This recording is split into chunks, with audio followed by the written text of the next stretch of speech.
The Dan Bongino Show.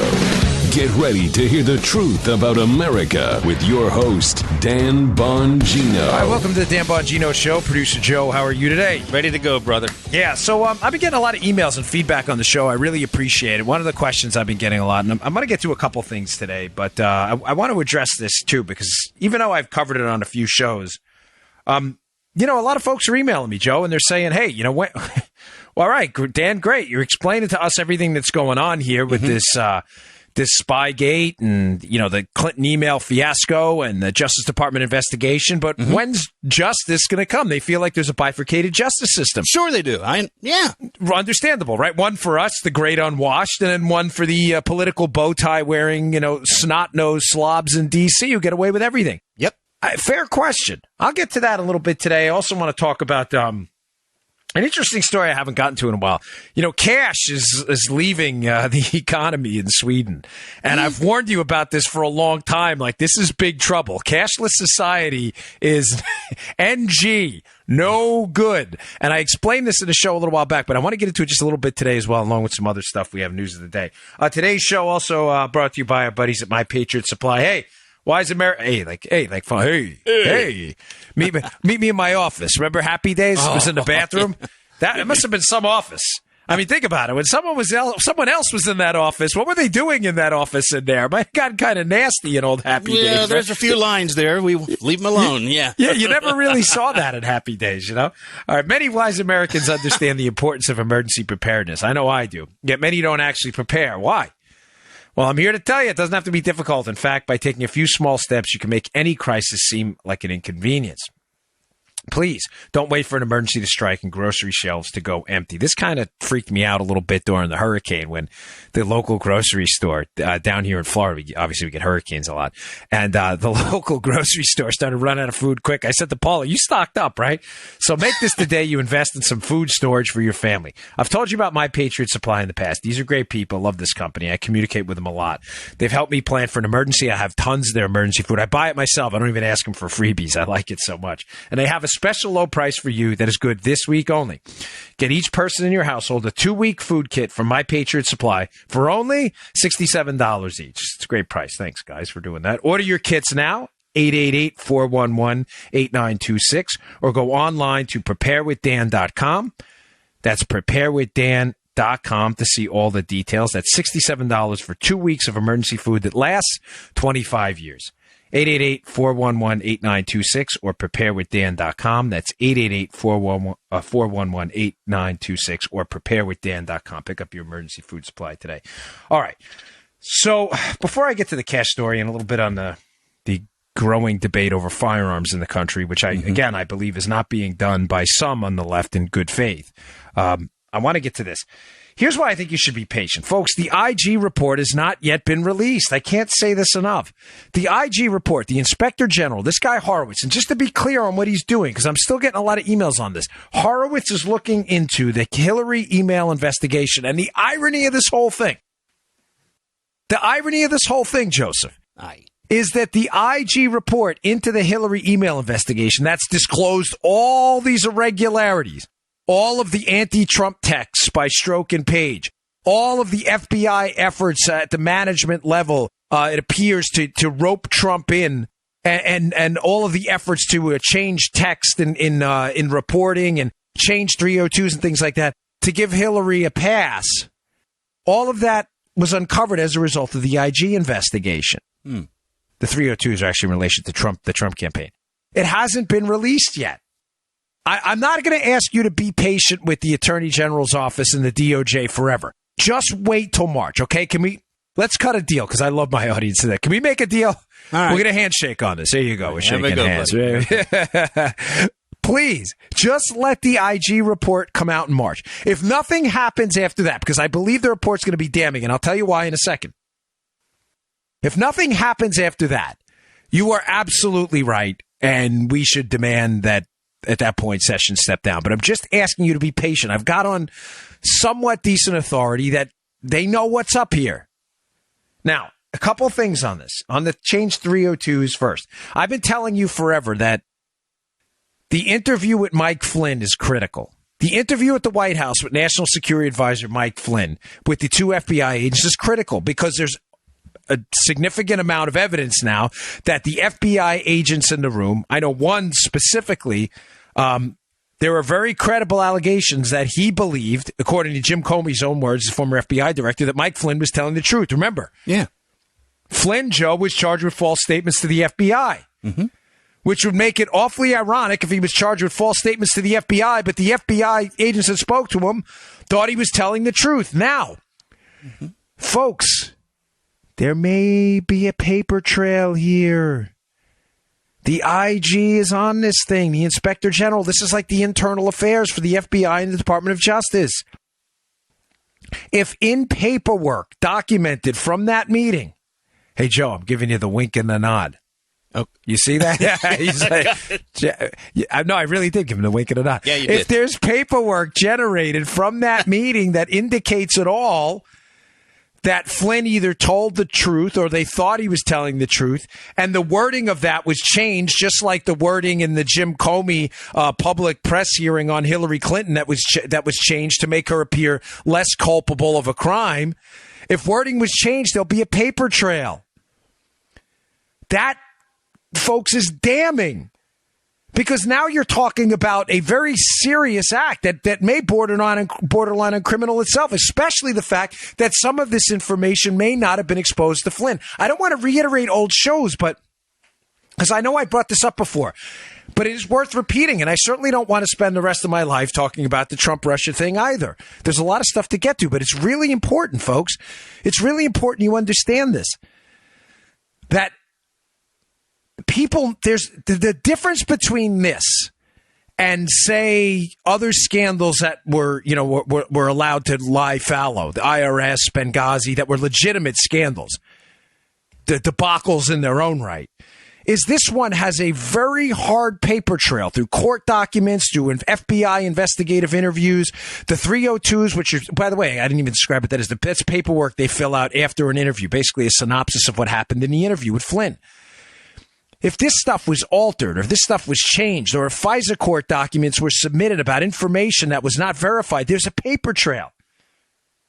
So that's number one. But number two, something happened this weekend, and I'll put this in the show notes. Please read this article.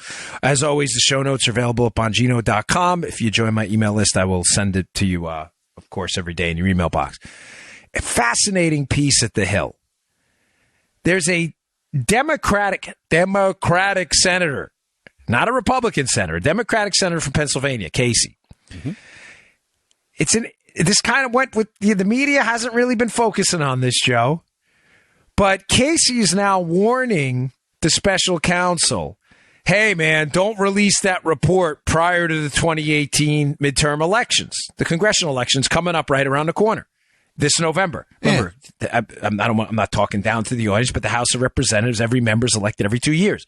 So we had an election in 2016 and 2018. A third of the Senate's up and the entire House. There are, you know what midterm elections are, but it's important we understand this. The Republicans are starting to close in. They're actually up on the generic ballot now. Why would a Democrat senator, Bob Casey, who unquestionably has some detailed knowledge about what's going on here, why would he not want the special counsel, Bob Mueller, to release his report prior to the election? Ladies and gentlemen, do you think it's possible that what's going to wind up happening here is this IG report in March? You're going to have a double whammy.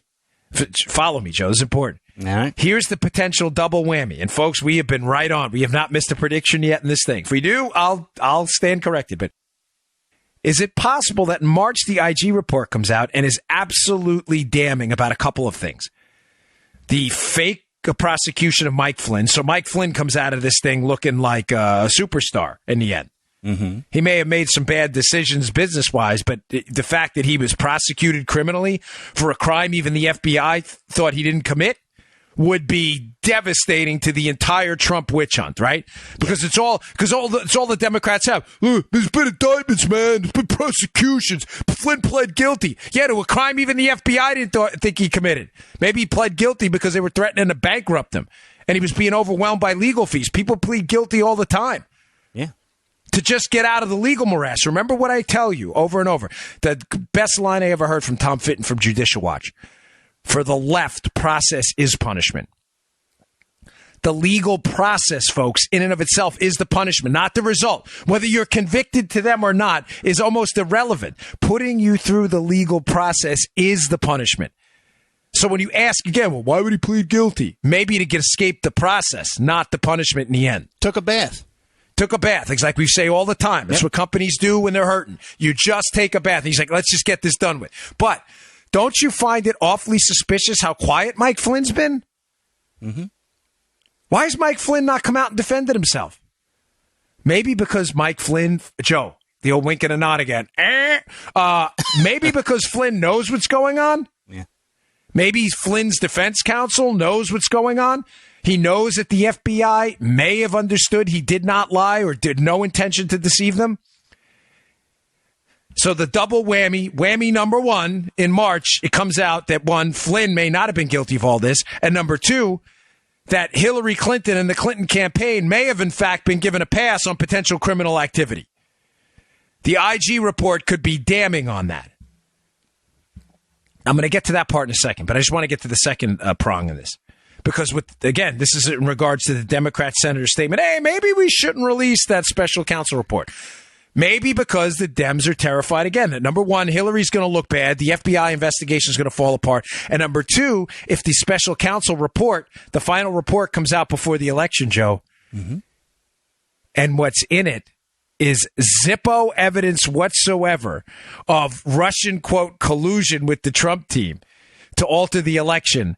Do you understand that Democrats for over 2 years will have run on this Russian collusion thing? It will have entirely collapsed. And the investigation, after they praised Mueller for the entire year, will have come away with ungats, with nothing. Zilch. Zero. Guys, ladies, you listening in your car on the way to work, on the way home from work, why do you think a Democrat senator would say that? You think the writing's on the wall? Why would Rod Rosenstein come out in last Friday's conference and say, oh, in this indictment, there's no allegations that any Americans wittingly were involved in this? Why would he say that if there was a bigger scandal coming later? Now, fair enough to the liberals who are obsessed with this Russian collusion thing. They say, well, he just said in this indictment. And you're right. He did say that. And I listen, I don't know what Rosenstein knows. I think we have a good body of information, Joe and I, based on some quality sourcing. But I don't know everything. I'm not pretending to. And you may be right. There may be an indictment later on for a Trump volunteer in Texas that told a Russian. I don't know. Folks, I'm seriously just making that up out of thin air. I'm just saying I don't know that. But I know this, that if the first indictment out of the chute involving Russians is that, Facebook ads, I don't know, folks. I'm not really, I don't know how to say this. I'm pretty convinced, given my experience with the federal government's prosecutorial and investigative system, that I humbly think that's the best they have. So the double whammy is going to be the IG report that nails Hillary to the wall for getting a pass, nails the Bureau for going after Flynn for something even they believed he didn't do, and then a report gets released by Mueller saying, hey, basically, this is it. This is what we got. The Russians bought Facebook ads, and nobody on the Trump team knew anything about it. They have nothing else. Folks, you can't fabricate evidence. Now, on that first part of this, I have an interesting article I want you to look at the show notes. I'm not sure if it's from Bloomberg. And listen, sometimes I get complaints, why are you putting articles up from Bloomberg? Because some of them are interesting, and I think you may... Listen, I'm not a Bloomberg fan, obviously, but some of these are interesting, and I think you need to know it, and it's far better that you understand the context of what's going on than me hiding stuff from you because they're from, people who... what do you call it? Like websites like that named after people who obviously are not with us ideologically. Right. But it's a pretty good piece. Maybe from Reuters, I don't know. But just check it out. But I do get these complaints, so I feel like I want to address them because you matter to me. Awfully coincidental again this weekend. Oleg Deripaska, remember the names? Oleg Deripaska has left his management role at two enormous companies he is assisting and managing it and part of in Russia. Now, why does that matter to you? Why would that happen this weekend after the Russian indictments? I said to you on yesterday's show that suspiciously absent from the indictment was any allegations of foreign contributions, formal allegations. They're alleged in the actual write-up in the indictment, but nobody's actually charged with Russians donating money illegally to the campaign or services, which is fascinating. I brought up the piece, and it's in Powerline blog by Hindraker. You remember yesterday's show, Joe, right? Yeah. It was like it was yesterday, yeah. Like it was yesterday. See, you're a funny cat. I'm not funny like you. I'm not. You got a good sense of humor. You got to meet Joe in person. It's even better. Well, you're smart, and I'm not smart like you. So. You're not going to be at CPAC, right? This year, by the way? I'll be at CPAC, so I'll see you there. Actually, I'll be there tomorrow. So I'll see you all who head on to CPAC. But what's interesting is what was left out of the indictment by Mueller on Friday of the Russians were any allegations of the Russians influencing campaigns through money. The actual charge, I mean. Why would they leave that charge out? Now, again, not to redo yesterday's show, but I think it's because, and I think the writer of the piece is onto something, that the Russian money connection to the Clintons is deeper than we understand right now. So follow me. So I think if Mueller charges that against these guys, these Russians, then questions are going to be asked, folks, about, well, why not the Clintons too? That's suspicion number one. But suspicion number two about how this IG report could be ugly, folks. Why would Deripaska step down now? Deripaska, for those of you who need a refresher course on this, I know it's like in my book coming out on this, by the way, with Matt Palumbo, we have charts and diagrams and timelines. So we're almost done. Yeah. I promise you, it's almost done, and you'll be able to follow along at home. What's interesting about Deripaska is Deripaska and his lobbyist, Skye Waldman, is the same guy who reached out to a Democrat Senator, Mark Warner, and tried to arrange a meeting after all of this scandal broke with Christopher Steele, the spy who was producing, the British spy who was producing information on Trump for the Clinton team. Why is Deripaska, how is he connected with the exact same people, Waldman, that are connected to Steele? Deripaska is an ally of Putin, a known ally of Putin. What I'm trying to tell you, folks, is Steele's working for the Clintons to get information on Trump. Steele obviously has a connection to a lobbyist who's working for Deripaska, who's an ally of Putin. Is it possible, just possible, that the ties between the Clintons and Russian money are deeper than we know right now? You know what's also interesting about Deripaska? Companies he's been associated with in deals that would have benefited him. Companies that would have benefited him have made donations, extensive donations to the Clinton campaign. Another thing, this guy's an ally of Putin. Remember, as Peter Schweitzer writes in his great book, Clinton Cash, remember the Skolkovo project? It was supposed to be the equivalent of the Russian Silicon Valley, folks. The Skolkovo project. The United States and Hillary Clinton supported this initiative. And Joe, conveniently, 17 of the 28 companies involved in the Russian Silicon Valley project in Skolkovo were Clinton Foundation donors. No. What? Crazy how that happens. Matter of fact, it's alleged that between I know, Joe. Elizabeth moment. we got to get that. We got to get We're that. going drop. to. Yeah. Between $6 and $23 million was donated to the Clinton Foundation from companies involved in the creation of this Russian Silicon Valley. Remember, I'm trying to make the case to you that I believe this IG report is going to uncover significant flows of Russian money into the Clinton Foundation. Therefore, if Mueller charges the Trump team, the Russians with influence operations using money and with an actual charge, and it's involved with the Trump team, who he says in the indictment had no idea any of this was going on. Right.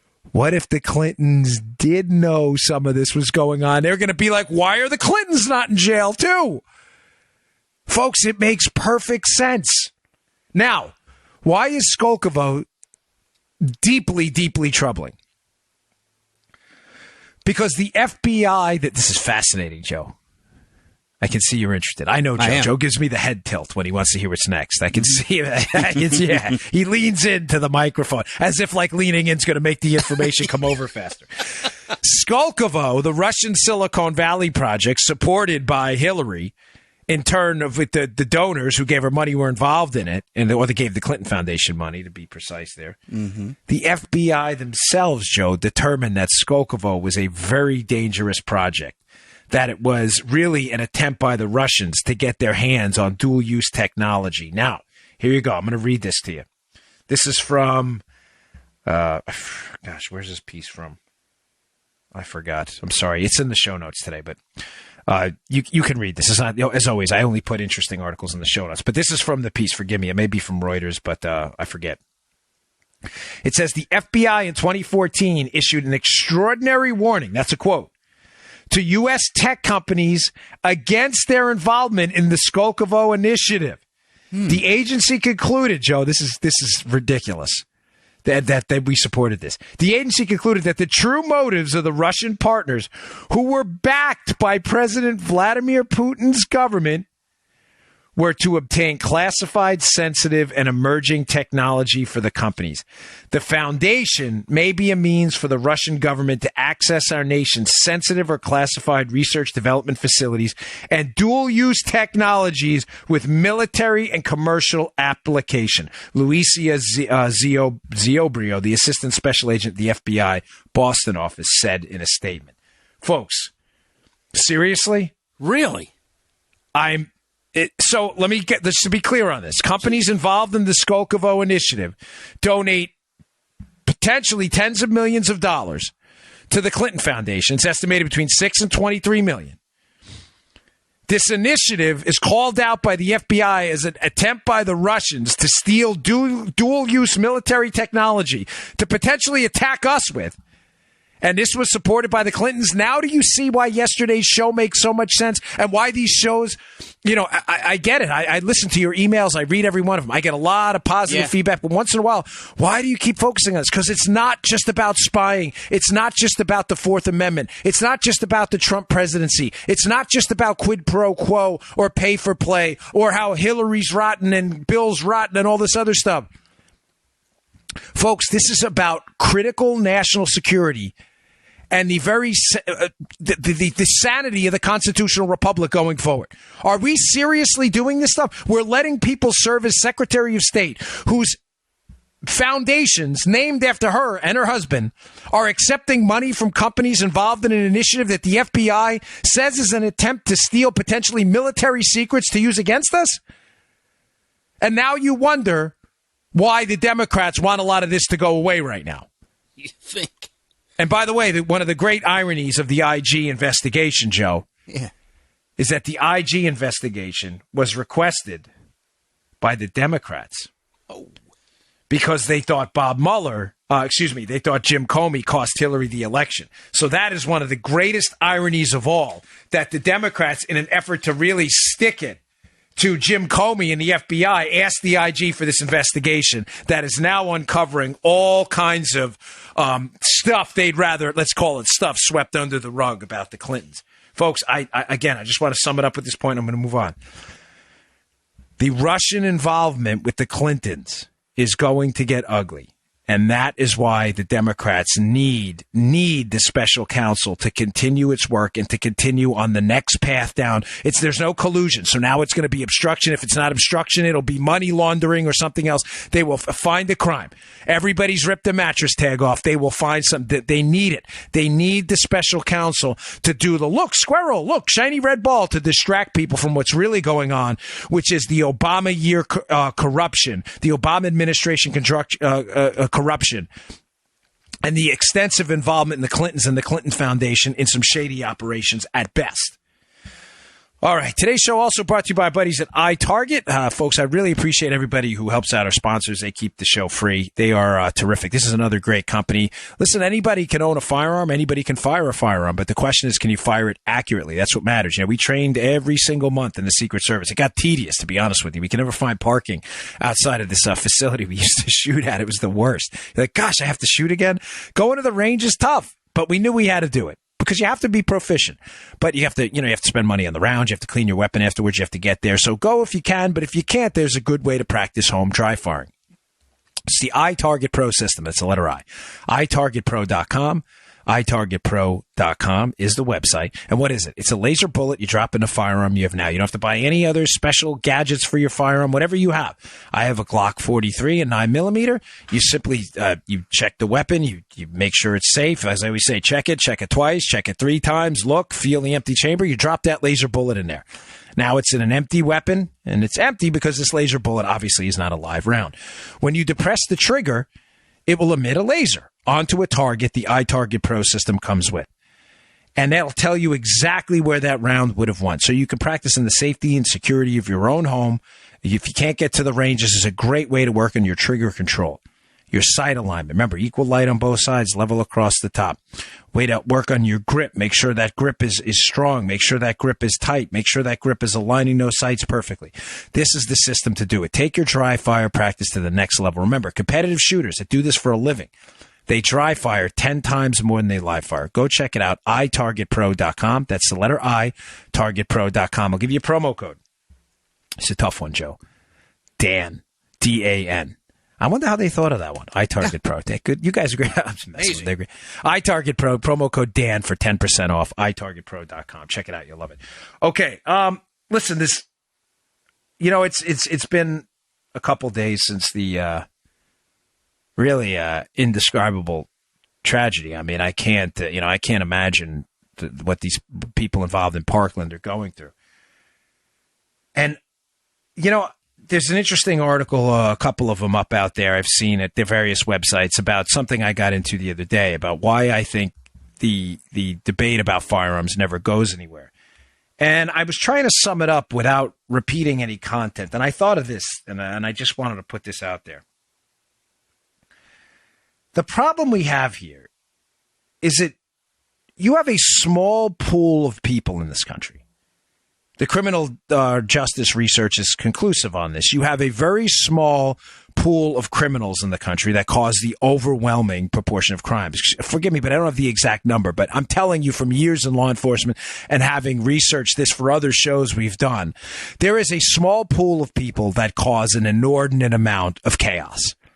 They are the hardened criminals among us. I'm not talking about the petty larcenies and the turnstile jumping. I'm talking, although that's part of a bigger picture, especially when it comes to broken windows policing, which is the idea that you get the guy who jumped the turnstile. He's the guy who goes and robs people later on the plane. On the train. But you have a very small group of people who are evil enough and basically mentally damaged enough that they go out and they commit the rapes and the murders and the felonious assaults and the burglaries and break into homes when people are home or people aren't. It's a small group of people. This small group of people, folks, obviously does not. I don't know any simpler way to say this. I tried to make this argument to Geraldo on a Fox and Friends, on a Hannity appearance on Fox. This small group of people, they don't care about your laws. They don't care about our laws, your laws, their laws, however you want to describe our law. It's of zero interest to them at all. If they cared about laws, rules, and regulations, they wouldn't violate them constantly to get ahead. They are what we would describe as sociopaths. They live in a world without consequence. Right. I'm not trying to be preachy here, but God gave us shame as a gift. We have shame. You have feeling of shame. What is it? Shame's not real. You can't touch it. You can't bite it. You can't grab it. But you know what it is. Everybody knows what it is. Shame was a gift from God. Shame and guilt are gift. I believe this, folks. It was a gift. It was a gift so you feel an internal, not tangible consequence to an act you knew was wrong.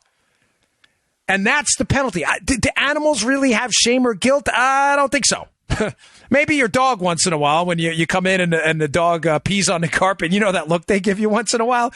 But animals don't. We have a very complex brain that operates in a very complex way. These are gifts from God. I'm not being preachy. I just want to get to a point here. You have this feeling of shame and guilt that God gave us and gave it to us so it would prevent us in the future from repeating malicious acts. Sociopaths and the evil among us don't have this. So you have this small group of people that don't care about the laws. So what I don't think the other side of the firearm debate understands is you have this small group of people causing an inordinate amount of damage that don't care about the laws.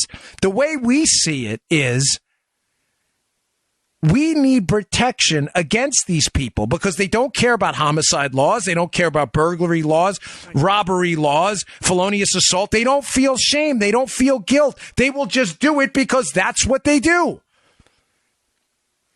So whereas to people on the Second Amendment personal protection side like me see it as a debate about how do we protect ourselves against the wolves in society, people on the other side of the debate see it as if we just create more laws as a disincentive against the wolves, then the wolves won't do what they're doing.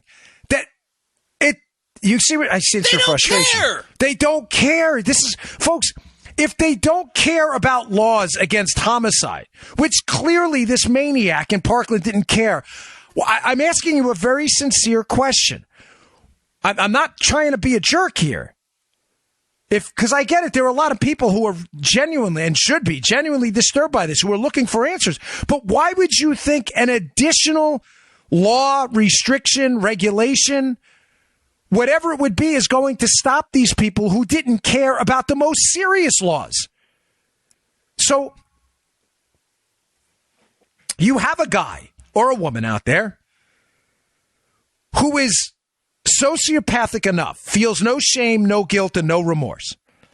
They don't care about laws against murdering other people, homicide, nothing. None of that bothers them. Obviously not, because they did it anyway. But you're convinced that more restrictive guidelines on obtaining firearms would somehow do what? And I get it. Because I'm trying to understand this from the other side's perspective, unlike the other side of this firearms debate, which is not in any way trying to understand it from ours, because they're obsessed with calling us all accomplices to murder. We have blood on our hands. Yo, you don't believe me? Follow my Twitter account if you think I'm making any of this up. I'm trying to understand your point of view. Now, your point of view may be, Joe, well, at least it would make it a little more difficult. And as I've said to you, one, it doesn't make it anywhere close to impossible because the black market for weapons is a vibrant and robust one. It is not hard for criminals to obtain weapons at all.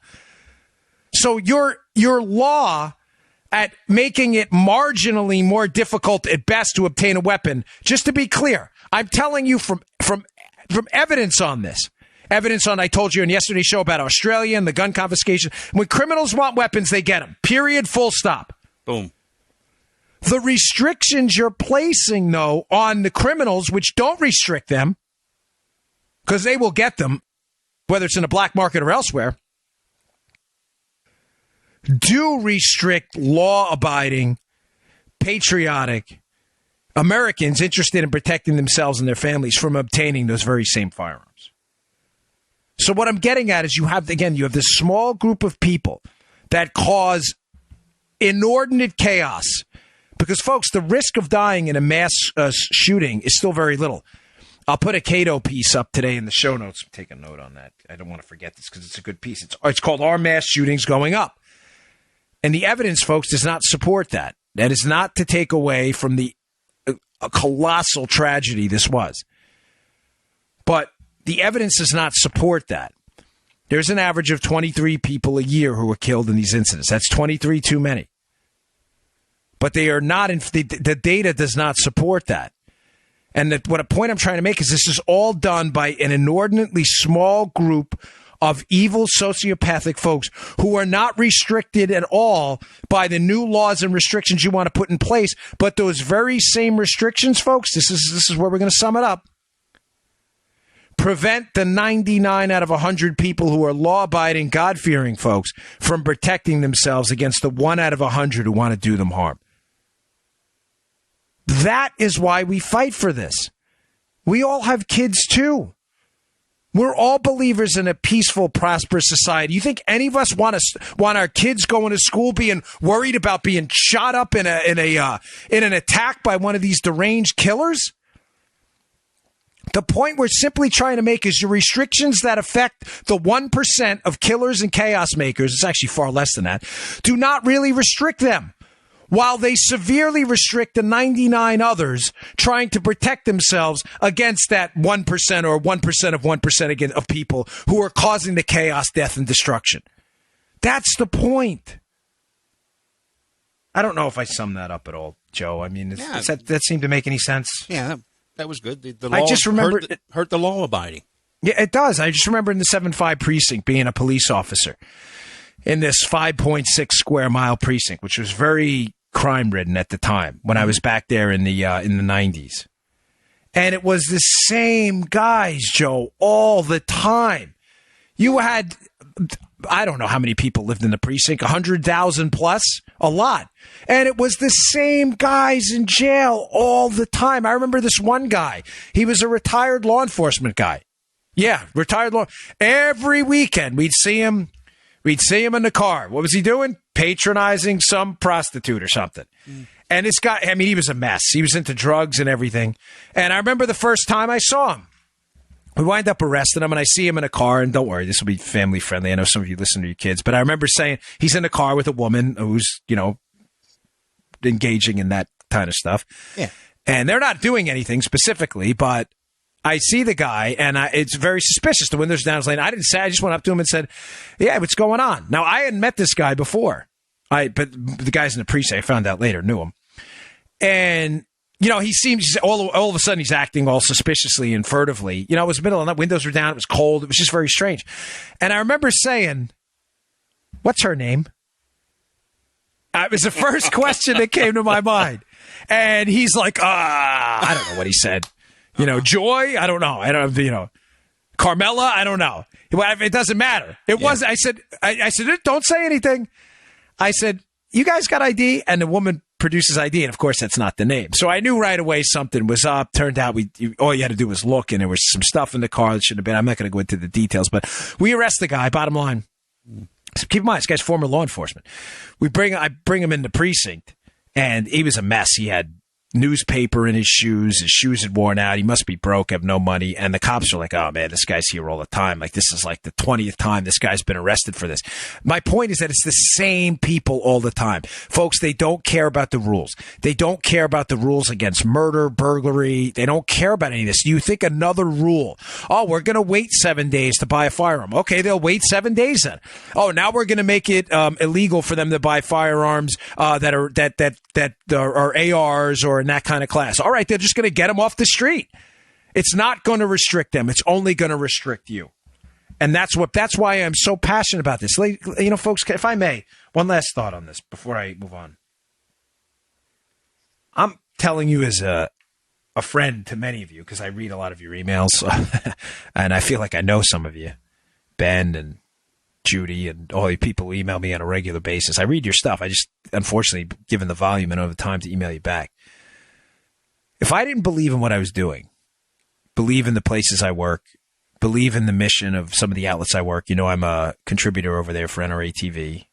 I'm not their spokesperson, but I do. If I didn't believe in it, I wouldn't do it. I believe we're doing the right thing. I believe liberty matters. And I believe the freedom for you to protect yourself against the wolves of society is something that should be passionately fought for. If I didn't believe in it, I absolutely wouldn't do it. Folks, Joe and I know I'm not bragging. I'm not patting myself on the back. This podcast earns us more than enough money. We are good thanks to you, forever. We don't need to do anything. I do stuff because I believe in it. And I believe I'm telling you in my heart that this is the right thing, that your ability to protect yourself, to defend yourself against the wolves of society should be the full stop, period, end of sentence. That should come first. Talking about additional restrictions that are not going to restrict the bad guys but only are going to hurt you is not the way to make society safer at all. There is very little, if any evidence at all, to support that. Firearm ownership has gone up dramatically in the country, and crime rates have gone down dramatically at the same time.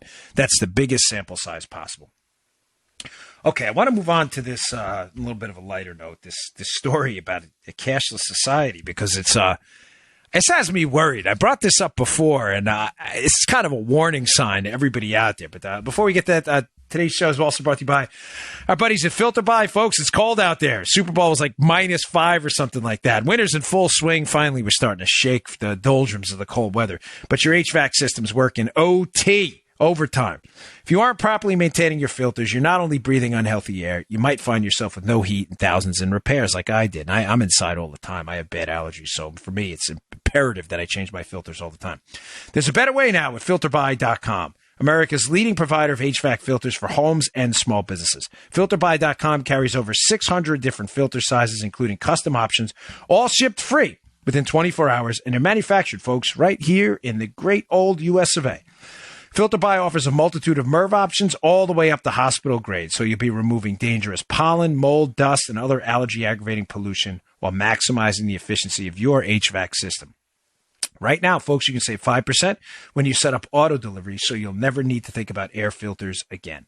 Save money, save time, breathe better with FilterBuy.com. That's FilterBuy.com, FilterBuy.com. And thank you to everyone that supports our sponsors. I mean it. This is not just something I say from rote memory. You keep this show free, and I really appreciate it.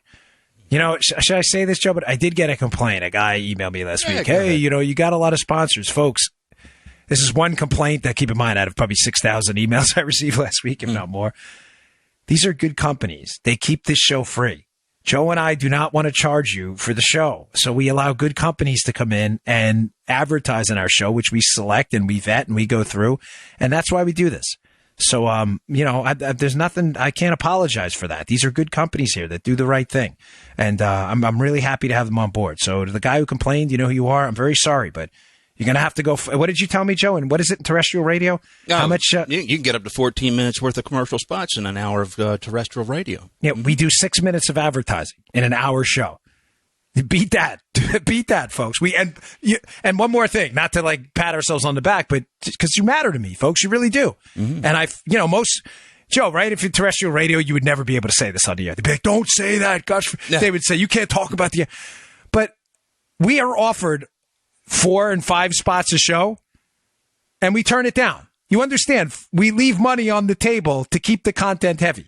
Mm-hmm. I just feel the need to put that out there, folks. You matter to me. Joe and I aren't like a bunch of mercenaries. We do. The show is very expensive to put on. Thanks to you, we take up a lot of server space now. So, yeah.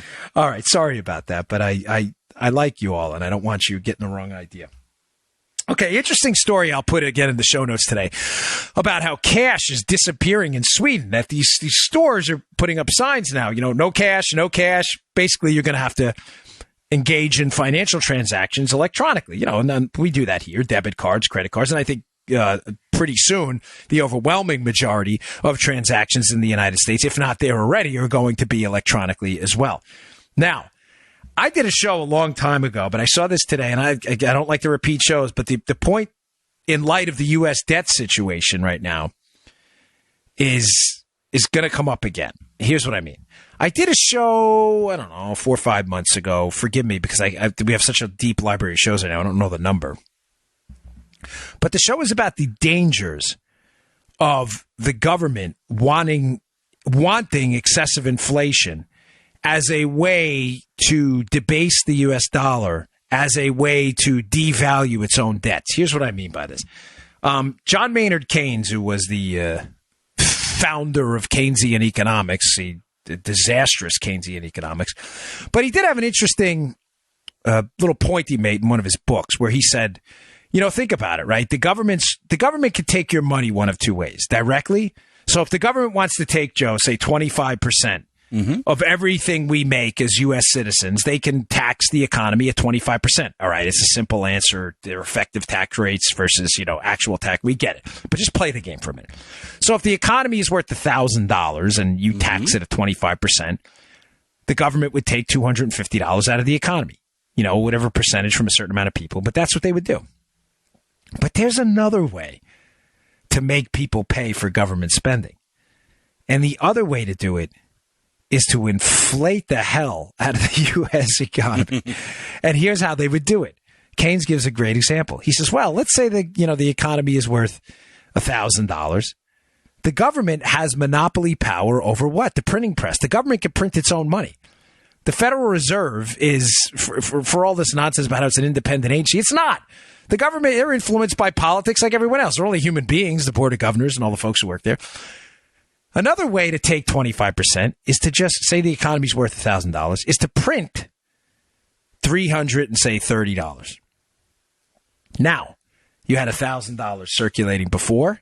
The government just prints $330 and spends it.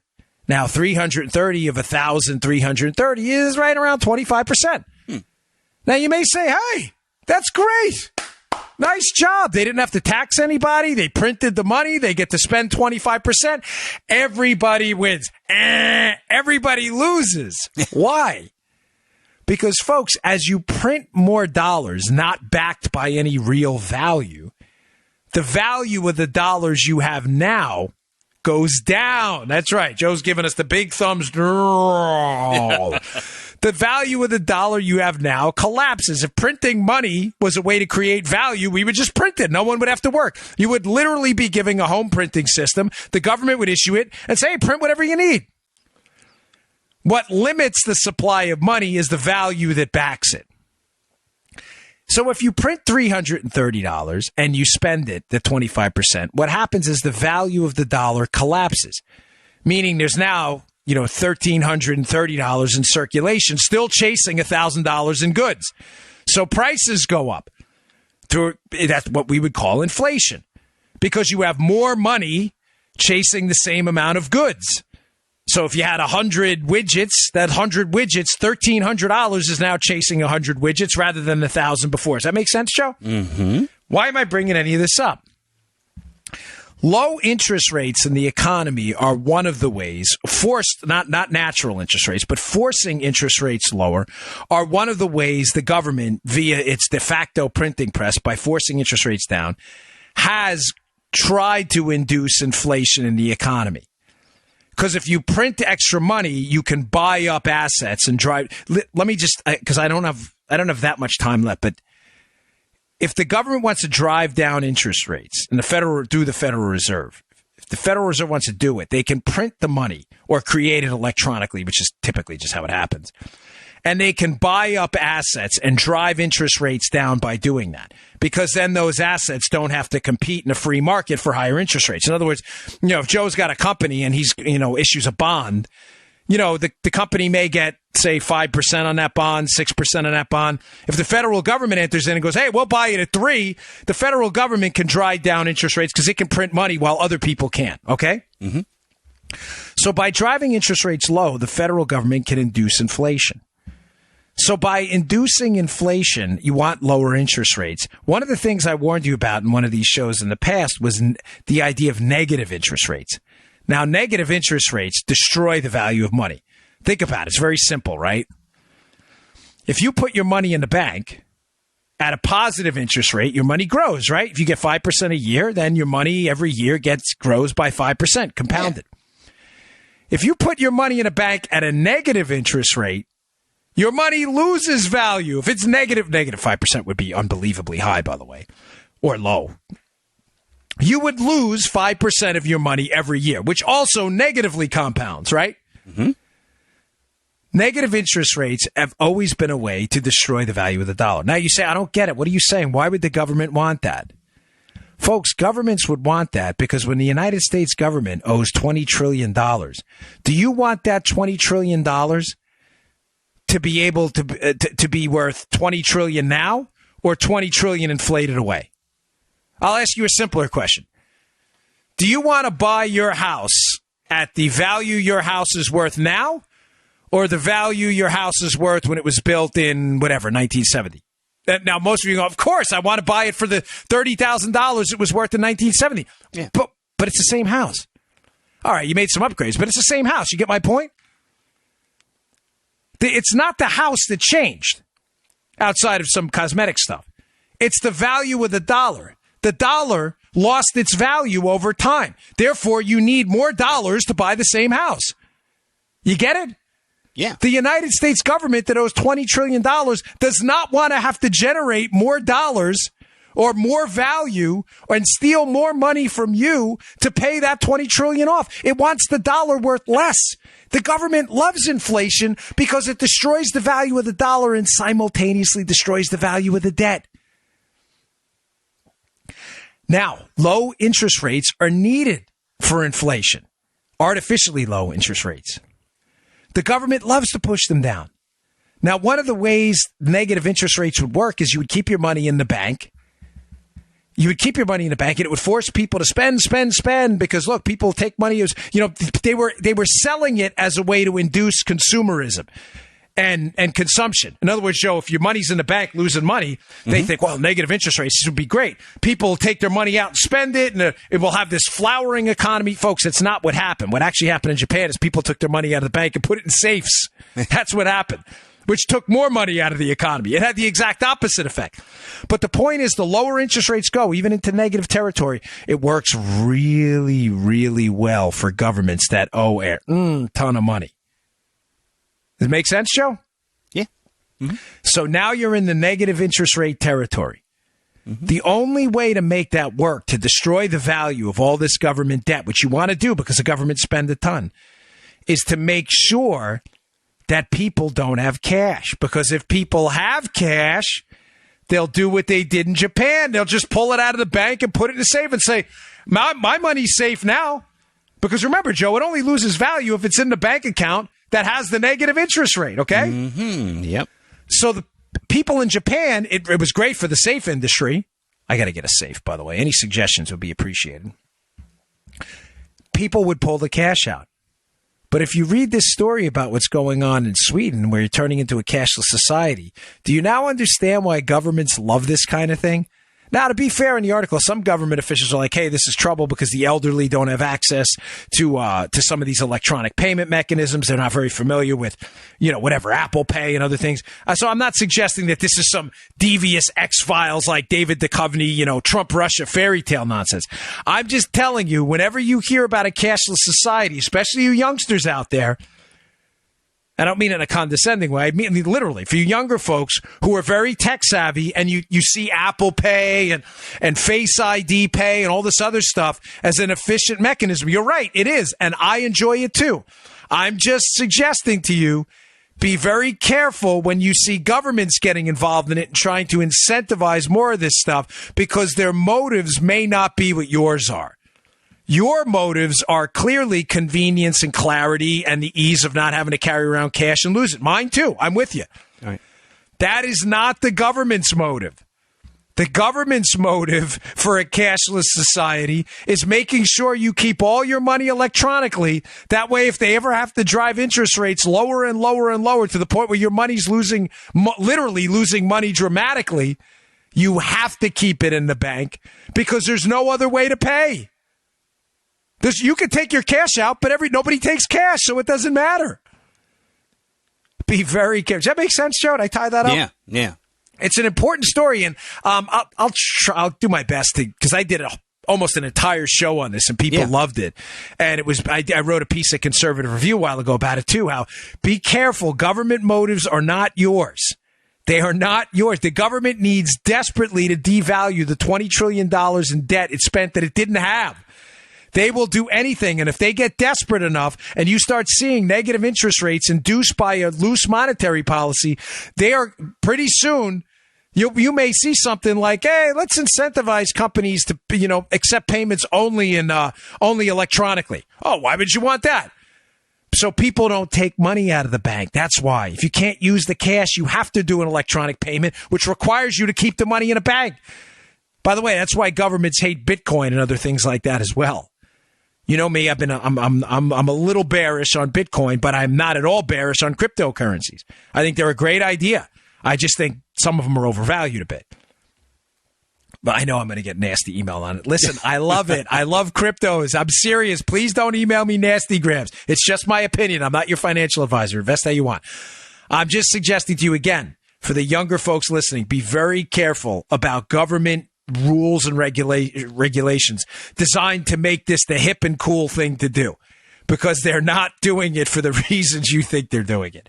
It is a way in the future to potentially devalue their own debt at your expense as your money gets clogged up in an electronic system and every day goes down and down and down and down as negative interest rates kick in. All right, folks, I appreciate you tuning in. It'll be a busy week at CPAC. Please come say hello if you're there. I'll be over at the NRA TV booth, over there in the corner. And please go to my website, Bongino.com. Check out the articles today and subscribe to the email list. I'll send them right to you. Thanks a lot, folks. I really appreciate you supporting the show and spreading the word. I'll see you all tomorrow. You just heard The Dan Bongino Show. Get more of Dan online anytime at conservativereview.com. You can also get Dan's podcasts on iTunes or SoundCloud. And follow Dan on Twitter 24/7 at DBongino.